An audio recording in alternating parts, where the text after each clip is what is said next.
ओम नमः शिवाय। नमस्कार, भक्ति भजन चैनल में आपका स्वागत है। आज हम सुनेंगे सोमवार व्रत कथा। सोमवार का दिन भगवान शंकर को समर्पित होता है। आज के दिन भक्त भोलेनाथ को प्रसन्न करने के लिए विशेष पूजा अर्चना करते हैं। कुछ लोग आज के दिन व्रत भी रखते हैं ताकि शिव की विशेष कृपा प्राप्त की जा सके। बाबा भोलेनाथ के आशीर्वाद के लिए आप भी सोमवार का व्रत कर रहे हैं तो शिव व्रत कथा को पढ़कर या सुनकर इस उपवास को पूरा करें। एक समय की बात है कि किसी नगर में एक साहूकार रहता था। उसके घर में धन की कोई कमी नहीं थी, लेकिन उसकी कोई संतान नहीं थी। इस कारण वह बहुत दुखी था। पुत्र प्राप्ति के लिए वह प्रत्येक सोमवार व्रत रखता था और पूरी श्रद्धा के साथ शिव मंदिर में जाकर भगवान शिव और पार्वती जी की पूजन करता था। उसकी भक्ति देखकर एक दिन माँ पार्वती प्रसन्न हो गईं और भगवान शिव से उस साहूकार की मनोकामना पूर्ण करने का आग्रह किया। पार्वती जी की इच्छा अनुसार भगवान शिव ने कहा कि हे पार्वती, इस संसार में हर प्राणी को उसके कर्मों का फल मिलता है और जिसके भाग्य में जो हो उसे भोगना ही पड़ता है। लेकिन पार्वती जी ने साहूकार की भक्ति का मान रखने के लिए उसकी मनोकामना पूर्ण करने की इच्छा जताई।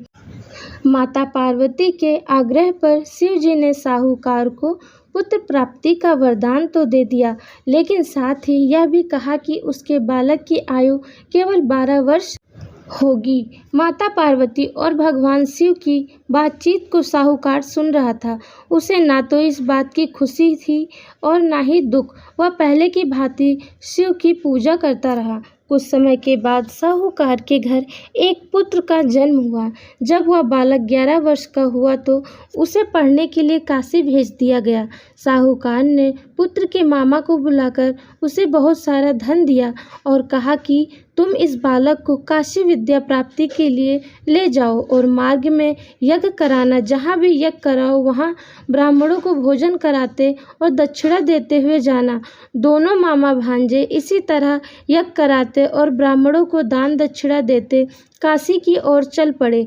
रात में एक नगर पड़ा जहाँ नगर के राजा की कन्या का विवाह था, लेकिन जिस राजकुमार से उसका विवाह होने वाला था वह एक आंख से काना था। राजकुमार के पिता ने अपने पुत्र के काना होने की बात को छुपाने के लिए एक चाल सोची। साहूकार के पुत्र को देखकर उसके मन में एक विचार आया। उसने सोचा क्यों ना इस लड़के को दूल्हा बनाकर राजकुमारी से विवाह करा दूं। विवाह के बाद दोनों को धन देकर विदा कर दूंगा और राजकुमारी को अपने नगर ले जाऊंगा। लड़के को दूल्हे के वस्त्र पहनाकर राजकुमारी से विवाह करा दिया गया, लेकिन साहूकार का पुत्र ईमानदार था। उसे यह बात न्याय संगत नहीं लगी। उसने अवसर पाकर राजकुमारी की चुन्नी के पल्ले पर लिखा कि तुम्हारा विवाह तो मेरे साथ हुआ है, लेकिन जिस राजकुमार के संग तुम्हें भेजा जाएगा वह एक आंख से काना है। मैं तो काशी पढ़ने जा रहा हूँ। जब राजकुमारी ने चुन्नी पर लिखी बातें पढ़ी तो उसने अपने माता पिता को यह बात बताई। राजा ने अपनी पुत्री को विदा नहीं किया, जिससे बारात वापस चली गई। दूसरी ओर साहूकार का लड़का और उसका मामा काशी पहुँचे और वहाँ जाकर उन्होंने यज्ञ किया। जिस दिन लड़के की आयु 12 साल की हुई उसी दिन यज्ञ रखा गया।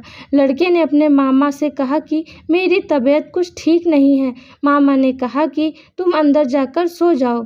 शिव जी के वरदान अनुसार कुछ ही देर में उस बालक के प्राण निकल गए। मृत भांजे को देखकर उसके मामा ने विलाप शुरू किया।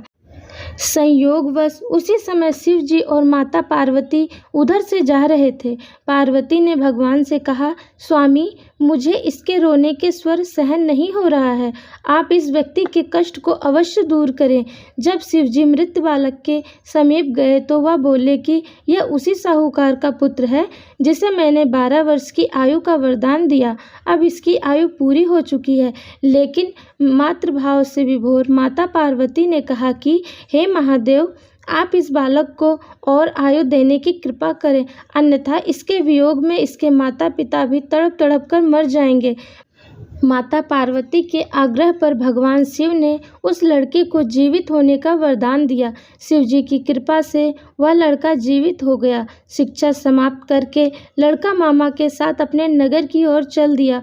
दोनों चलते हुए उसी नगर में पहुंचे जहां उसका विवाह हुआ था। उस नगर में भी उन्होंने यज्ञ का आयोजन किया। उस लड़के के ससुर ने उसे पहचान लिया और महल में ले जाकर उसकी खातिरदारी की और अपनी पुत्री को विदा किया।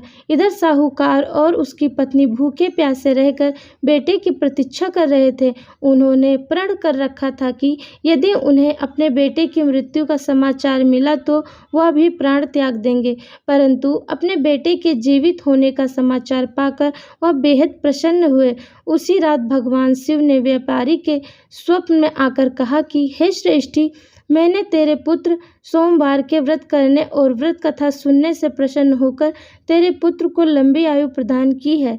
इसी प्रकार जो कोई सोमवार का व्रत करता है या कथा सुनता है और पढ़ता है, उसके सभी दुख दूर होते हैं और समस्त मनोकामनाएं पूर्ण होती हैं। बोलो भोले शंकर की जय, माँ गौरी की जय। सोमवार व्रत की आरती। ओम जय शिव ओमकारा, प्रभु हर शिव ओमकारा, ब्रह्मा विष्णु सदा शिव अर्धांगिनी धारा। ओम जय शिव ओमकारा, एकानन चतुरानन पंचानन राजे, हंसानन गरुड़ासन वृषवाहन साजे। ओम जय शिव ओमकारा, दो भुज चार चतुर्भुज दस भुज ते सोहे, तीनों रूप निरखता त्रिभुवन मन मोहे।